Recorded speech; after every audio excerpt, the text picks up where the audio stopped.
We focus on history, culture, religion, art, social, and philosophy of Nusantara. Here, in the presence of Nusantara, we were made to be forgotten about the goodness of ourselves. Because negativity seems to be more interesting for us. Now, I'm Sutoyo Raharto and friends, assist you, to remind you, to awaken you that we still can find the gems of Nusantara. They are the great sights of Nusantara.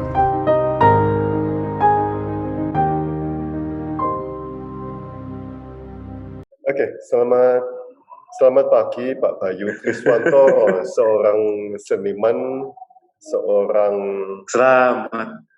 Iya. Aduh, ya Pak. Yang nekat gitu aja Pak.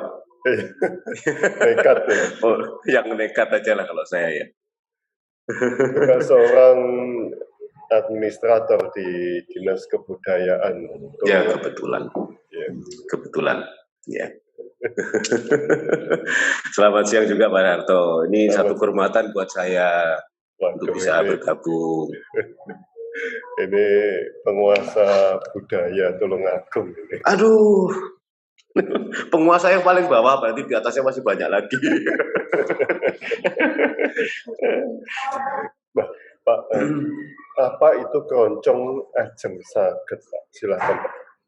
Oke, gini Pak, dari kecil itu memang saya, ini cerita dulu nggak apa-apa ya saya? Oh, enggak. Iya, dari kecil itu memang dari keluarga, dari kakek dan nenek itu setiap hari memang bergelut dengan apa yang namanya alat musik, alat ibu, kebetulan ibu saya juga penari gitu ya. Cuman saya dari kecil itu memang tidak diarahkan ke seni sebenarnya sama orang tua gitu.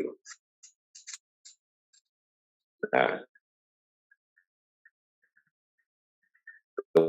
kemudian makanya ini sesuai dengan judulnya Ajeng Saged belum bisa, atau kelompok ini belum bisa. Kumpulan dari teman-teman yang seneng dengan keroncong, hanya bisa gitar, hanya bisa bass, hanya bisa biola, yang sederhana saja kita ngumpul, kita namakan Ajeng Saged. Artinya ya, kita jangan pernah merasa bisa gitu.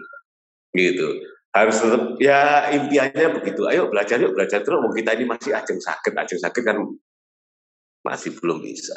Nah gitu lagi. Ya sampai sekarang masih eksis gitu, masih tetap latihan. Nah, Pak, kelompok keroncong di Tulungagung apakah banyak atau hanya satu saja? Sampai sekarang ini ada 3 grup Pak yang eksis ya, yang betul-betul eksis, yang mereka setiap hari latihan, dan 3 ini seperti sebuah jaringan gitu loh. Sebuah jaringan. Kalau misalkan ada pementasan satu kelompok dengan satu orang yang tidak bisa hadir, ya kita saling support saja. Mungkin banyak di tempat lain juga, cuman mereka belum sangat rutin gitu Pak. Masih hanya sekedar ini, masih mengawali gitu. Nah, 3 ini yang rutin di Tulungagung. Nah, 3 ini usianya pemainnya berapa saja? Kebetulan 50 ke atas, 60 ke atas, atau ada yang 20, 30? Ada yang masih muda-muda. Satu grup ini masih muda-muda, saya juga seneng ini. Yang kalau grup saya sendiri ya di atas 40 tahun ya, di atas 40 tahun, di bawah 50 lah. Kalau saya kan masih remaja atau Pak, kalau saya itu coachnya masih remaja. Itu, tapi satu grup ini di daerah wilayah timur Tulungagung, daerah Ngunut itu, mereka masih muda-muda. Dan sudah mulai bermain progresif, ini yang saya senang gitu. Artinya apa ya, kalau kita ngomong sebuah seni pasti ada yang ngomong pakem lah, ada yang ngomong ini gitu, tapi ini sebuah keberanian anak-anak, ada adik muda ini sudah mulai menyatukan dengan alat musik yang di luar keroncong itu. Sudah berapa tahun Pak, kalau yang muda-muda itu? Sudah lama Pak, sudah lama. Kalau 5 tahun ada lah mereka, ada, dan generasinya ada terus gitu loh. Karena gokil Pak, sekarang kan harus gokil. Kalau yang tua-tua gini mau gokil kan lucu Pak. Kalau anak muda gokil dulu, akhirnya adik-adiknya ikut itu. Oh, sip. Nah, Pak, apa itu perkusi Tulung Agung, Pak? Dan apa spesialnya? Apakah gini. memang ini hanya di Tulung Agung saja, ciri khas atau bagaimana? Nah, ini cerita dari awal lagi, Pak, ya, dari awal lagi. Saya begini, apa sih ya yang paling mudah dilakukan ya gitu, antara diatonis dan pentatonis gitu. Kalau saya mikirnya waktu itu begitu. Oh, yang paling gampang adalah pentatonis. Saya lihat anak-anak kecil dia mukul kentongan, mukul apa gitu kan. Ini jadi inspirasi saya gitu loh, Pak. Jadi inspirasi saya dan teman-teman, ayo bikin satu kelompok yuk gitu. Satu kelompok yang kita belajar pentatonis dulu aja lah. Gitu. Kalau kesulitan di diatonis, pentatonis. Akhirnya kita bikin satu kelompok namanya Cawang Segawi. Cawang Segawi, Pak. Gitu. Cawang Segawi itu sebenarnya ada artinya. Cawang itu cari uang. Gitu. Segawe itu satu gawean gitu. Ayo kita, ya memang waktu itu impian, ayo kita biar dapat job, paling tidak kita bisa beli jajan gitu. Akhirnya kita bikin satu kelompok. Nah, kesulitan lagi, Pak. Kita kesulitan lagi gede. Kita mau ngambil apa ya, akar budayanya yang mana ya gitu. Sementara akar budaya di Tulungagung kan ada Rio Kendang. Tapi kalau untuk latihan Rio Kendang anak-anak masih sulit, Pak. Ayo kita pokoknya tabuhan wis gitu. Akhirnya pakai gaya macam-macam. Ada yang Spanyolan pukulannya, ada yang Afrikanan, tak bebaskan. Nah, ini mulai berkembang. Kemudian saya ketemu dengan teman-teman yang sudah senior dari Malang, dari Blitar, dari Solo. Akhirnya kita sharing, ayo kita kearahkan ke ini ya, etnik gitu. Wah, ini asik, Pak, gitu. Nah, terus ya saling bantu. Teman Solo datang, ayo belajar suling, belajar apa, alat tiup gitu. Nah, akhirnya kita arahnya tidak hanya sekedar perkusi, tapi kita sudah ke etnik Nusantaranya. Kita kasih sentuhan Sunda, kita kasih sentuhan dari Makassar gitu. Ini yang jadi menarik dan sampai sekarang sudah kira-kira 10 tahun lebih, Pak, ini, Pak. Saya dengan anak ini sudah 10 tahun lebih, mereka dari mulai SMP, sekarang sudah ada yang punya anak, Pak, gitu loh. Sudah ada yang punya anak, akhirnya saya kasih kesempatan anak, ayo kita, ini Cawang Segawe ini tidak bubar, kita tetap seperti ini, tapi saya memberikan apa, untuk adik-adik dan teman-teman ini, ayo bikin grup sebanyak-banyaknya, bentuknya apapun terserah. Ya mereka bikin kelompok sendiri sekarang ini. Gitu, ya puji Tuhan gitu. Tadi kan Bapak ngomong ada Kendang. Rio Kendang, ya. Iya. Itu apakah masih eksis di Tulungagung? Betul, Pak. Kalau Rio Kendang itu memang kesenian khas. Saya bilang kesenian tradisi. Belum menjadi kesenian khas, masih kesenian tradisi karena kita masih berupa folklore, untuk di kementeriannya masih folklore. Kita sampai sekarang masih mencari sejarah yang pasti seperti apa. Jadi gambarannya reog ini dimainkan mereka 6 orang. 6 orang membawa sejenis kendang, cuman yang ada kulitnya adalah satu sisi. Iya, 6 kendang ini dipukul dengan pukulan yang berbeda, irama yang berbeda.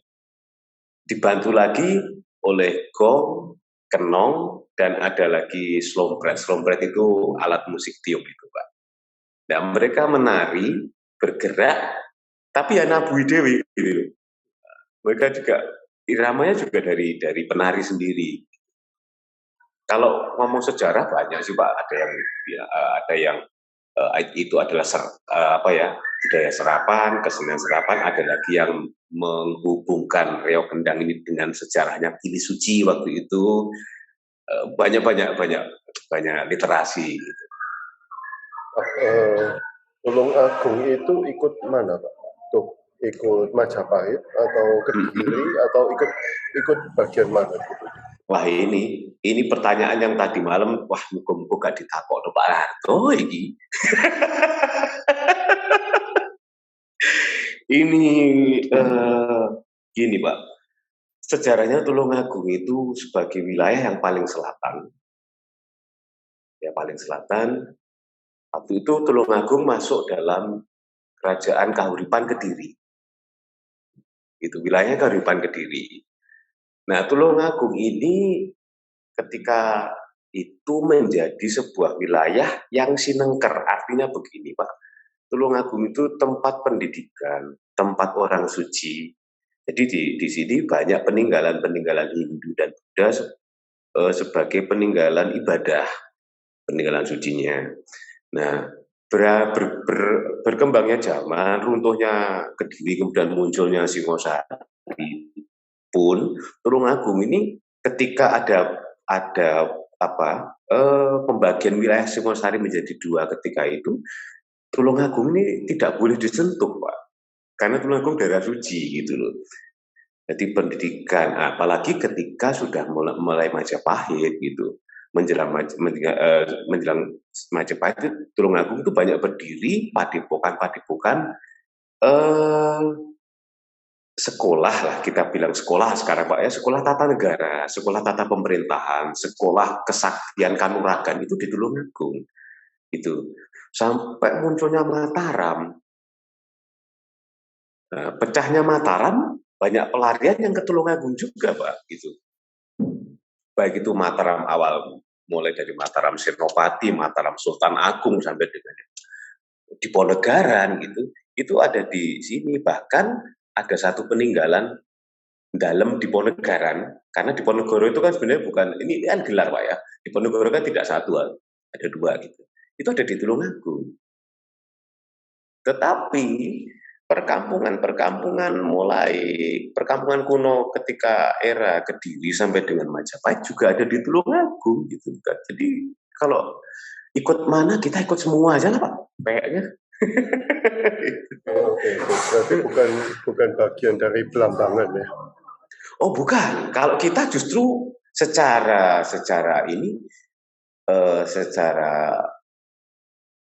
hukum wilayahnya kita masuk Kahuripan Kediri waktu itu. Sebelum Kahuripan Kediri ini pecah, bahkan Tulungagung ini kan mendapatkan prasasti yang namanya Prasasti Lawadan tahun 1205 yang menyatakan di situ bahwa Tulungagung ini berhak untuk mendirikan pemerintahan sendiri. Nah, ini. Jadi hari Pak, kata Tulungagung. Ya, kata Tulungagung. Artinya apa ini? Gini Pak, Tulungagung itu ada dua makna. Kalau tulung sendiri adalah tolong, pertolongan ya, tolong. Agung itu besar. Jadi pertolongan yang besar. Ada lagi, tulung itu dari bahasa Sanskerta, talang, yang artinya air. Agung tetap besar. Nah, ini sesuai dengan wilayah Tulungagung, memang wilayah yang rawa Pak dulunya itu kita di sini. Wilayahnya itu rawa-rawa semua, jadi memang sumber air luar biasa banyaknya di Tulungagung. Ini yang menjadikan menjadi dasar nama Tulungagung itu yaitu sebuah pertolongan besar lah itu. Nggak tahu ini katanya sesepuh. Kalau ribet ke Tulungagung aja lah gitu. 2 hari 3 hari kayaknya selesai gitu. Katanya seperti itu Pak. Padahal ya saya malah banyak ribetnya di sini. Jangan air itu kalau gitu. Ya, air Pak, memang air. Ya, alang itu air, sumber air yang besar. Dan air kan memang air sebagai sumber kehidupan yang paling besar, yang utama. Sepertinya. Nah, Pak, sebenarnya apa saja yang telah Anda lakukan di dunia seni, Pak, di Tulungagung? Wah, Tadi kan sudah ngomong keroncong, tadi sudah ngomongin tentang perkusi. Apa yang paling Anda nikmati dalam berkarya selama ini? Silakan. Saya mencoba untuk menikmati semua sebenarnya Pak. Tapi kalau passion saya sendiri sebenarnya sih di alat tiup ya. Saya senang dengan alat tiup gitu loh. Kalau ada pertanyaan Pak, apa yang sudah dikerjakan? Aduh lah ini Pak. Saya itu senang gerilya Pak. Gitu. Saya senang gerilya, saya senang bergerak itu ya tidak terlihat lah gitu loh. Buat saya begitu. Saya lebih asik begitu ketika saya masuk ke dalam satu kelompok. Saya lebih ke ini saja lah Pak, memberikan arahan ke teman-teman bagaimana sih menjadi seorang seniman gitu loh. Ini yang paling penting gitu. Kalian ini mau masuk ke industri atau mau masuk ke mana? Ini yang selalu saya menjadi target utama saya Pak. Sehingga apa ya, teman-teman ini bisa membedakan kapan saya harus menjadi seorang senopati dan kapan saya harus menjadi seorang panembahan gitu loh. Ini karena menurut saya pribadi orang menyanyi, orang menari, orang melukis itu sebenarnya wujud rasa syukur. Kalau di Muslim dibilang itu sebenarnya zikir kok gitu loh. Gitu. Kalau di ya berdoa lah, sembahyang berdoa. Ini yang menjadi jawabannya dari pertanyaan Bapak itu. Apa yang sudah saya lakukan, saya tetap berusaha untuk itu, Pak. Itu. Ya, tapi apa yang sudah Bapak lakukan? Tadi kan keroncong, perkusi, ada lagi Pak. Wah, saya tuh nakal ya Pak, saya itu. Iya ya. Kalau Bapak lihat di IG saya, mungkin saya main motor, saya main ular, saya main satwa, saya juga ke gunung dan lain-lain itu ya. Apa ya Pak? Apa yang ada di benak saya pada saat itu, ya saya kerjakan gitu saja. Selama saya tidak menyakiti orang dan ini untuk kemaslahatan orang banyak, untuk semesta lah kalau saya begitu. Tapi sebenarnya terlalu tinggi lah saya. Impiannya tuh kadang saya keduren Pak, saya tuh impiannya itu gitu. Orang Bayu ini impiannya terlalu tinggi. Kadang untuk mencapai itu harus sudahlah. Yang penting saya tetap bergerak. Ya saya membentuk teman-teman satwa. Gitu. Akhirnya dari perjalanan ini teman-teman kalau ada sesuatu ya ke saya Pak. Pak ini mau bentuk komunitas satwa begini. Ayo kita bentuk bareng-bareng. Kalau sudah jalan ya saya mundur. Gitu. Ayo jalankan. Mas ini teman-teman Mas, motor antik Indonesia ini mau dibentuk di Tulungagung. Ayo kita bentuk bareng-bareng. Saya bantu perizinannya dan lain-lain. Kebetulan saya di pemerintahan. Begitu sudah berjalan, monggo silakan dijalankan saya begitu. Ya memang sepertinya tugasnya hanya begitu Pak. Tugasnya nggak jadi artis Pak soalnya. Tugasnya begitu saja. Apakah reog tadi masih ditampilkan di Tulungagung? Yang mana Pak? Reog? Reog kendang. Oh, iya Pak. Hampir semua sekolah ini wajib punya. Jadi semua mulai dari SD sampai dengan SMA, bahkan di Tulungagung ada beberapa universitas, itu wajib mereka punya alat dan satu kelompok, minimal dan satu kelompok. Gitu. Ketika dikumpulkan kemarin, pernah kita mau bikin 1000 kendang Pak, yang datang 2.600 Pak. Kita nggak bisa batasin akhirnya itu. 2.600 datang semua, ya sudah. Kita bikin banyak Pak, ya rekor lah waktu itu, rekor. Nah Pak, diwajibkan di sekolah-sekolah Pak. Ya. Yang mewajibkan siapa? Itu begini, dari dinas pendidikan, karena masuknya ke sekolah ya. Kalau dinas kita kebudayaan pariwisata kan tidak berhak untuk melakukan itu pendidikan, soalnya dinas pendidikan. Dan dilatih, ya kalau pelatih banyak sekali sih di sini. Berarti dinas pendidikan yang mewajibkan. Ya. Apakah ada, ini kan Bapak orang pemerintah, apakah ada campur tangan dari dinas kebudayaan? Untuk ke adik-adik ini Pak ya? Untuk mewajibkan itu ya? Tidak ada Pak. Kalau kita tidak. Makanya kalau ini saya bilang batas dari kita untuk apa ya, hak penuh tentang pendidikan, walaupun itu sisi budaya itu di dinas pendidikannya Pak. Gitu. Kalaupun kita nanti dimintain bantuan sebagai narasumber ya gitu, kita diminta bantuan untuk pembinaan, ya kita akan lakukan itu. Nah, tetapi ini kan satu, ini saya baru tahu kalau Dinas Pendidikan mewajibkan Hmm. kesenian itu ada. Hmm. Kalau menurut Bapak, mengapa ada rasa kewajiban itu, sedangkan di kota-kota lain belum ada? Iya. Begini Pak, kita itu bangga punya reog. Karena satu, reog itu tidak ada di tempat lain Pak. Sangat unik. Menari dan nabui sendiri itu tidak ada. Gitu ya. Ya ini mungkin yang akhirnya bahwa Tulungagung harus punya satu ciri khas kesenian. Selain ada jaranan senderewe, kita juga punya reog kendang. Gitu. Ini yang mungkin mendasari bahwa ayo semua harus wajib punya. Itu. Dan itu jadi kebanggaan loh Pak.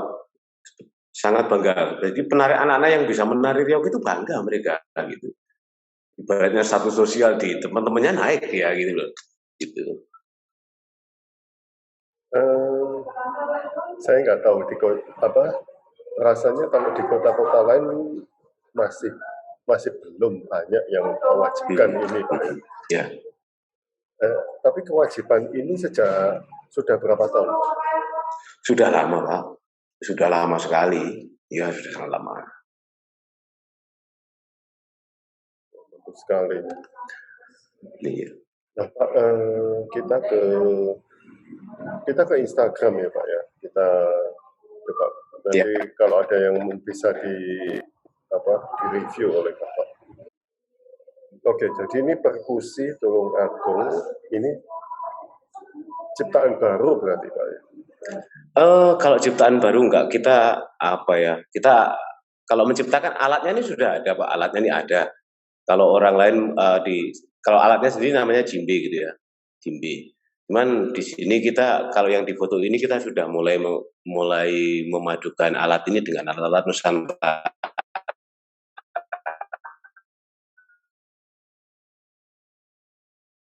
Itu ada suling, kebong gitu. Sudah lepas dari bilang itu kayak Afrika gitu ya. Kita mencoba irama-irama Nusantara ya.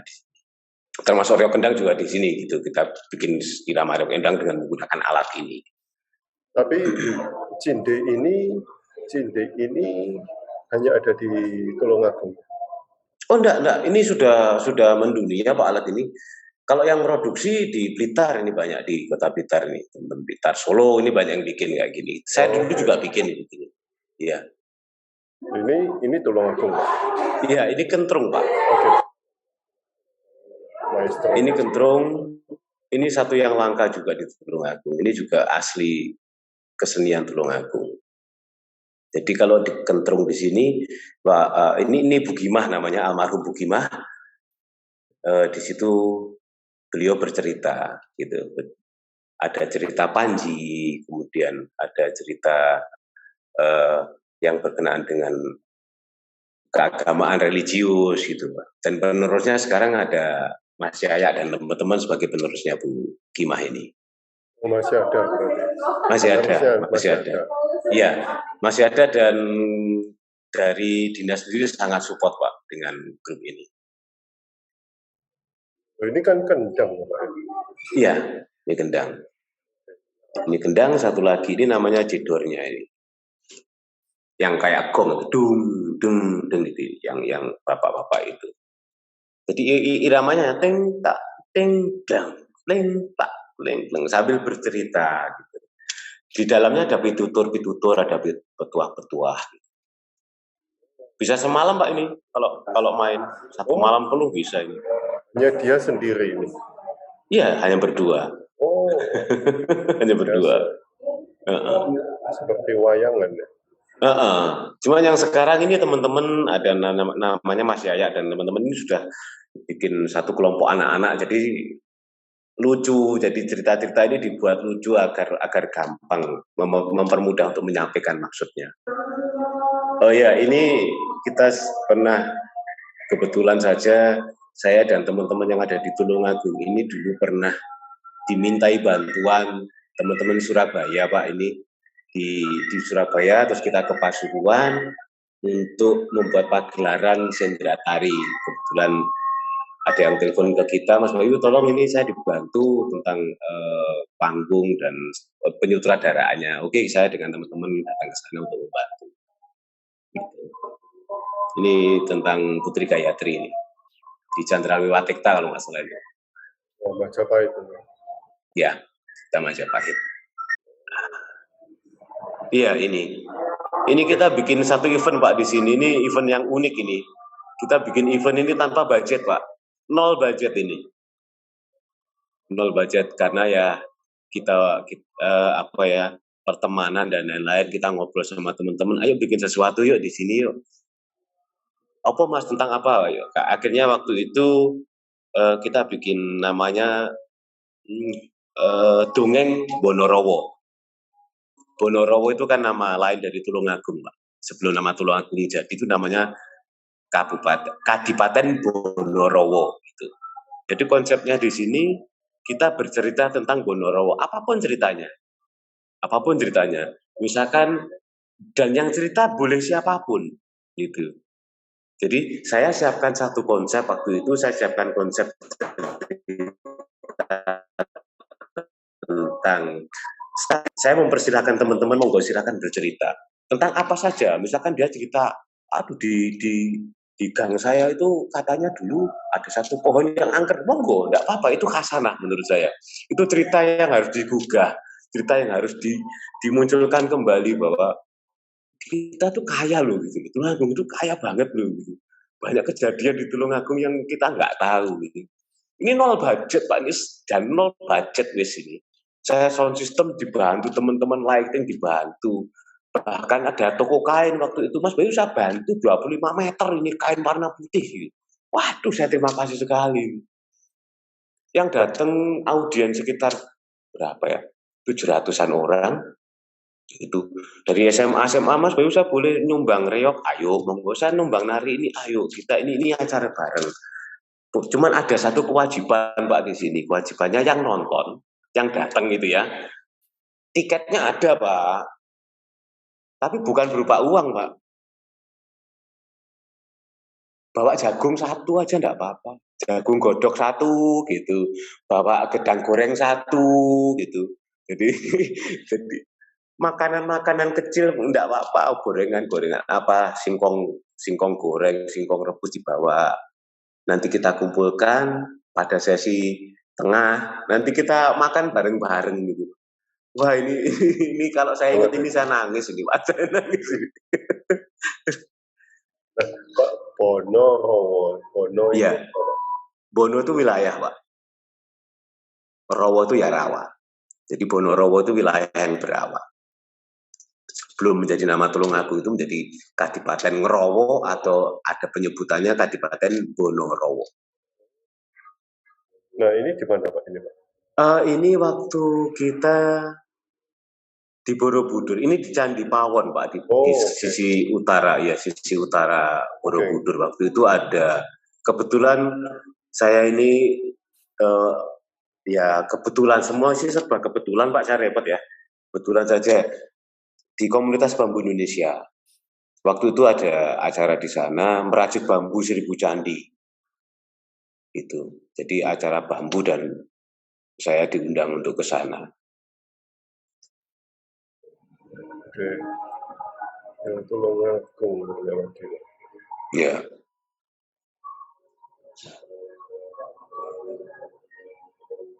Ini Tulungagung juga. Ini yang mana Pak? Ini. Oh ini kita di Malang waktu itu. Malang ada event di Malang namanya Sonjo Kampung. Bagaimana perkembangan seni dan budaya di Tulungagung, Pak? Silakan. Saya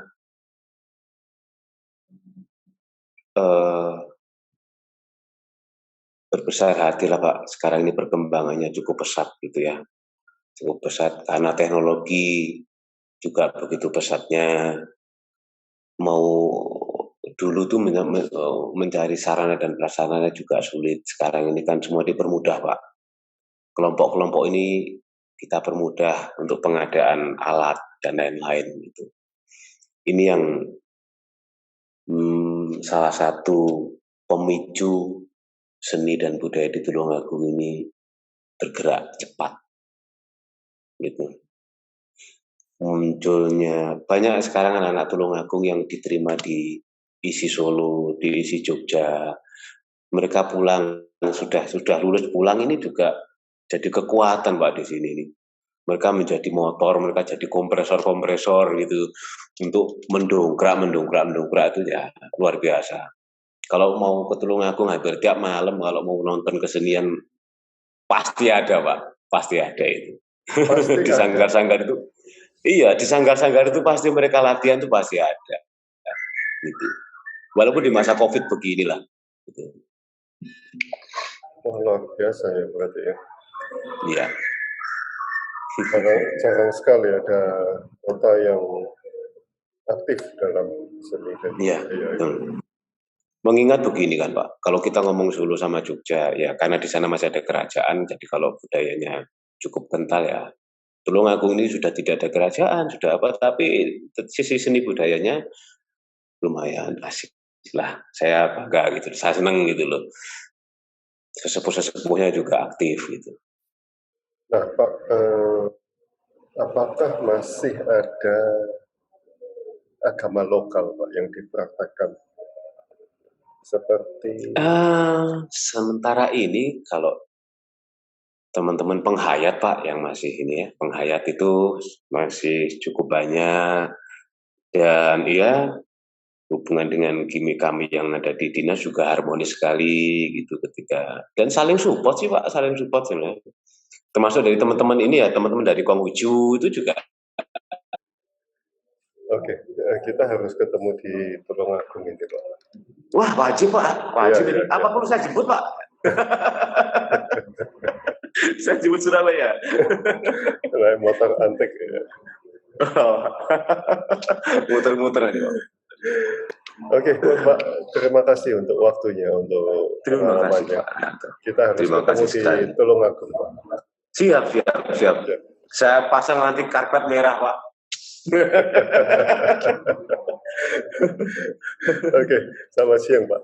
Terima kasih. Rahayu Pak, rahayu.